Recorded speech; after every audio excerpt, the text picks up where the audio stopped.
May 1977, Jimmy Carter was in the White House. Elvis was still alive and well at Graceland. Mary Tyler Moore was saying goodbye, and Three's Company had just said hello. And this song, Southern Nights by Glenn Campbell, was #1 across America. Southern Nights.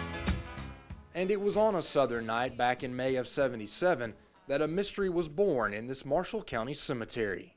I remember his eyes were just so blue, and he had kind of light-colored hair. Nice-looking young man. Betty Pierce worked for the Marshall County Sheriff's Office back then. She remembers receiving a call on the morning of May 18th that a body had been found not far from her house.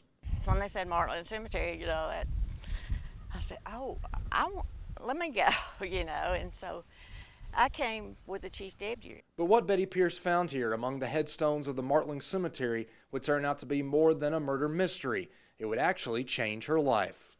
He was just laying there, and his throat was slashed.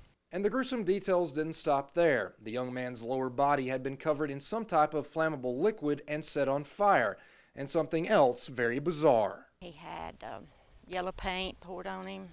There were really two mysteries to be solved: figuring out who committed the crime and determining the identity of the victim. There was a person from the local funeral home went down there and tried to reconstruct his face. And this is what he came up with: a young man about 25 years old. This picture was sent to television stations and newspapers across the country with no results. The case has taken an emotional toll on Betty Pierce. A mother of 3 sons herself, she's tormented thinking about his mother. I could just imagine her just sitting there rocking, thinking, where is my son?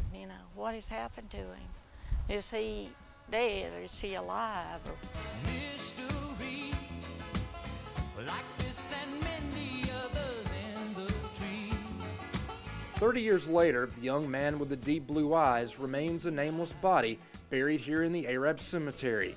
And though they don't know who he is, he's managed to touch so many lives for these past 3 decades.